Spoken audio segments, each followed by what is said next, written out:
Hello students, welcome to my YouTube channel Vidhi classes. आज के इस वीडियो में हम मध्य प्रदेश राज्य शिक्षा केंद्र भोपाल द्वारा जारी लर्निंग आउटकम्स आधारित लर्निंग ऐप सामग्री के अंतर्गत ब्रिज कोर्स कक्षा 8 विषय सामाजिक विज्ञान के अंतर्गत यह वीडियो देखेंगे, जिसके अंतर्गत हम टॉपिक नंबर 8 समानता को समझेंगे। तो देखेंगे विषय वस्तु का संक्षिप्त परिचय।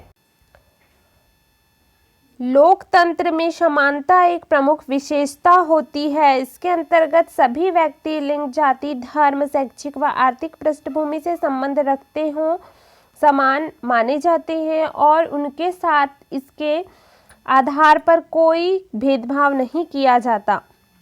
तो देखिए यहाँ पर दिया गया है, 3 भागों में बांटा गया है समानता के अधिकार को। राजनीतिक समानता, आर्थिक समानता और सामाजिक समानता।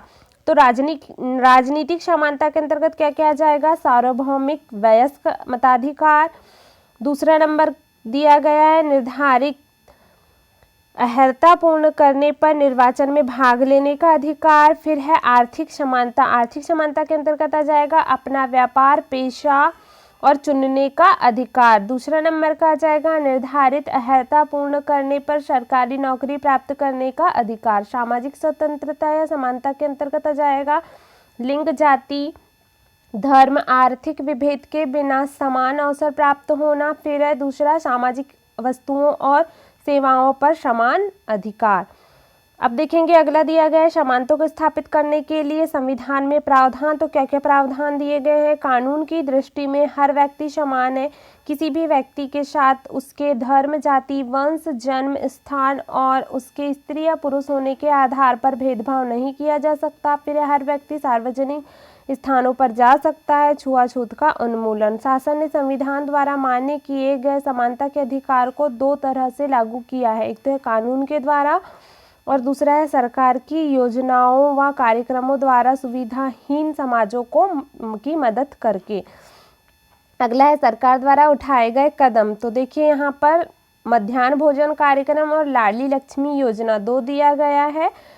तो देखिए यहाँ पर हम देखते हैं मध्याह्न भोजन के अंतर्गत क्या क्या है। तो मध्याह्न भोजन कार्यक्रम के अंतर्गत है पहला स्कूलों में अधिक प्रवेश के उद्देश्य से यह कार्यक्रम चलाया जाता है। फिर बच्चों की नियमित उपस्थिति। फिर है सभी बच्चों का एक साथ भोजन करने से जातिगत पूर्वाग्रह दूर करने या जातिगत भेदभाव दूर करने में समानता की भावना का प्रसार और लाखों महिलाओं को रोजगार देकर आर्थिक उन्नति में योगदान। तो ये मध्याह्न भोजन कार्यक्रम के अंतर्गत आ जाएंगे। फिर है लाडली लक्ष्मी योजना के उद्देश्य क्या क्या हैं? तो मध्य प्रदेश में कन्या जन्म के लिए जनता में सकारात्मक सोच हेतु महत्वपूर्ण योजना है। फिर दूसरे नंबर का लिंग अनुपात में सुधार एवं शैक्षणिक समानता हेतु कार्य है। तीसरे नंबर में दिया गया है बालिकाओं की आर्थिक मदद कर उनको भविष्य के लिए आर्थिक रूप से सक्षम बनाना। फिर अगला बालिकाओं को शैक्षिक और आर्थिक सहयोग कर महिला सशक्तिकरण हेतु कार्य। यह लाडली लक्ष्मी योजना के उद्देश्य हैं। अब देखेंगे अभ्यास हेतु वर्कशीट। प्रश्न नंबर 1 है आपके ग्राम या शहर के सार्वजनिक स्थानों, होटल, कुआं, तालाब आदि का उपयोग कौन कौन कर सकते हैं? यह किस प्रकार की समानता है? तो हमारे ग्राम, शहर के सार्वजनिक स्थानों, होटल, कुआं, तालाब आदि का उपयोग सभी व्यक्ति कर सकते हैं। यह सामाजिक समानता का अधिकार के अंतर्गत आता है। प्रश्न नंबर 2 देखेंगे आपकी उम्र 18 वर्ष है और मतदाता सूची में आपका नाम है एवं आपको मतदान करने से रोका जा रहा है, तो आपके किस अधिकार का हनन हो रहा है? तो देखिए इसका उत्तर हो जाएगा राजनीतिक समानता के अंतर्गत सार्वभौमिक वयस्क मताधिकार आता है, तो इसका हनन हो रहा है, ये उत्तर हो जाएगा। अगला प्रश्न देखेंगे प्रश्न नंबर 3। चित्र देखकर लिखिए कि मध्याह्न भोजन कार्यक्रम से किस प्रकार स्कूल में समानता की भावना बढ़ती है? तो देखिए यहाँ उत्तर हो जाएगा मध्याह्न भोजन कार्यक्रम के अंतर्गत सभी बच्चों का एक साथ भोजन करने से जातिगत पूर्वाग्रह या भेदभाव दूर कर समानता की भावना का प्रसार करना है। अब अगला देखेंगे प्रश्न नंबर 4। आपके विद्यालय में दिव्यांग विद्यार्थियों के लिए उपलब्ध सुविधाओं की सूची बनाई है। तो उत्तर हो जाएगा चलने में असमर्थ बच्चों के लिए व्हील चेयर की व्यवस्था होनी चाहिए। दूसरा है दिव्यांग बच्चों के लिए अलग से शिक्षक हो जो उन्हें आसानी से समझा सके। तीसरा है दृष्टिबाधित बच्चों के लिए ब्रेल लिपि के माध्यम से शिक्षा की सुविधा उपलब्ध हो।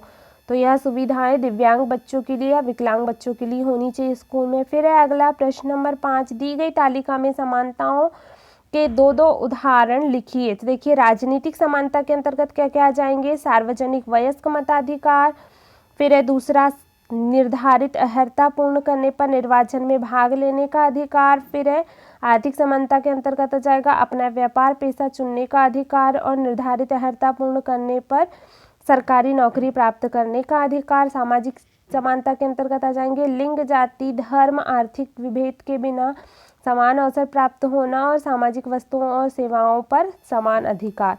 तो ये उसका उत्तर हो जाएगा। अगला देखेंगे प्रोजेक्ट कार्य है लाडली लक्ष्मी योजना का निम्न बिंदुओं पर सर्वे करें। मोहल्ले में लाभार्थी की सूची। तो देखिए हमारे मोहल्ले में कौन कौन थे, सुरेश हिनवाती 2019 में इन्होंने फ़ायदा लिया था, फिर है राकेश भलावी 2020 में और अंकुश वर्मा 2018 में। तीसरा आ जाएगा, सॉरी यहाँ पर तीसरा पॉइंट आएगा। अब देखेंगे अगला सेकेंड नंबर का है लाडली लक्ष्मी योजना की पात्रता के मापदंड क्या क्या है। अधिकतम 2 लड़कियों के लिए, फिर है गरीबी रेखा से जो है नीचे वालों के लिए है योजना का लाभ मिलेगा उन लोगों को, फिर है तीसरा 1 अप्रैल 2007 के बाद जन्म लेने वाली लड़कियों के लिए या बालिकाओं के लिए यह योजना का लाभ मिलेगा। अब अगला है तीसरा लाडली लक्ष्मी योजना के विभिन्न लाभ क्या क्या है। लाडली लक्ष्मी योजना भारत में बालिकाओं के भविष्य के लिए एक मजबूत नींव रखने के उद्देश्य से शुरू की गई थी। समाज के विचारों में सकारात्मक बदलाव लाने के लिए रजिस्टर्ड बालिकाओं के परिवार की शैक्षिक और आर्थिक स्थिति में सुधार लाने का प्रयास। अगला प्रश्न देखेंगे आपके विद्यालय में शासन की कौन कौन सी योजनाएं लागू हैं, उनकी सूची बनाते हुए लाभ लिखिए। देखिए उत्तर हो जाएगा मध्याह्न भोजन कार्यक्रम। मध्याह्न भोजन कार्यक्रम के अंतर्गत मध्यम परिवार के बच्चों को भोजन फ्री में दिया जाता है। फिर है दूसरा लाडली लक्ष्मी योजना, तो 21 साल की उम्र में होने के बाद जो है उन्हें सहयोग राशि दी जाती, पैसा दिया जाता है 1 लाख रुपए।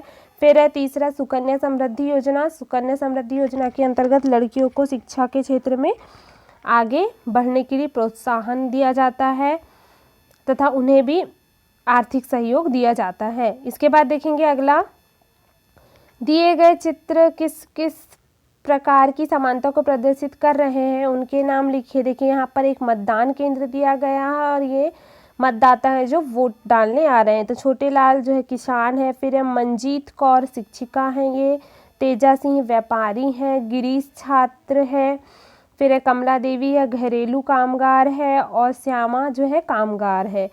तो देखिए यहाँ पर राजनीतिक समानता के अंतर्गत सार्वभौमिक वयस्क मताधिकार की यहाँ पर स्वतंत्रता दी गई है, उसको यह चित्र प्रदर्शित कर रहा है। अब देखेंगे अगला चित्र, इसमें एक उद्यान दिख रहा है, एक गार्डन है जिसके अंतर्गत जहाँ पर बच्चे खेल रहे हैं, बहुत से लोग घूम रहे हैं, झूला झूल रहे हैं।